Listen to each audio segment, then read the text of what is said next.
At the moment, we've got 212,000 cars on site. We're definitely the first choice for customers who are looking to buy a car in Australia. I think every month we've got a unique audience on car sales of over 1 million. There's hundreds of thousands of clicks. We've got billions of behavioural interactions on the site each quarter. If you think about a private seller, they want to make sure that it's sort of priced correctly. They're really relying on our information around how similar cars are selling. Likewise, we've got dealers, so we need to make sure that they're buying the right cars.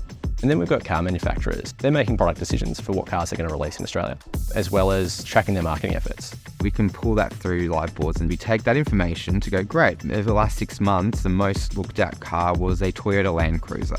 Therefore, we know there are lots of people interested in that car. Let's go create more content. It's important for us that our content is everywhere, but also that it's at the right place for the right person at their right time in their buyer cycle. We used to have our sales team go to Jira and lodge a ticket. Maybe they'd have some basic questions. How many people searched for this kind of car in the last month? After they created that ticket, they'd have to wait for the analytics team, my team, to prioritise it and then go away, write some SQL, put that data into Excel, send it back to them. Then if they had a follow-up question, we'd have to go through that whole process again.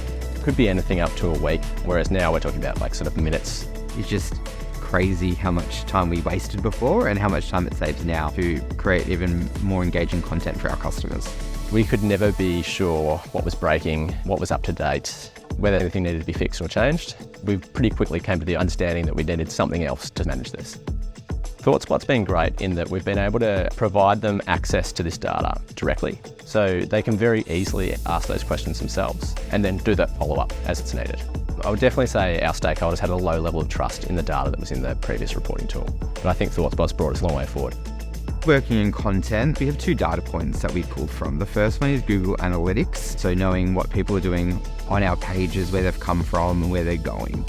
Being able to put that through Thoughtspot, a way that we could visualize it and segment it and find those touch points. The more you dig into data and the more ways you can cut it and find out what people are doing and why they're doing it, I guess the more rich you can make your content. We've got one of every database and we're trying to reduce that down to one, which is Snowflake. It's very responsive, so we'll have everything together in Snowflake and available to our end users through Thoughtspot. We've even got it embedded in our dealer-facing software. Dealers can now log into an inventory sourcing solution and they see a Thoughtspot live board. For us, the next phase is really into building out high-trust, top-level reports that our business can use and rely on to manage their functions.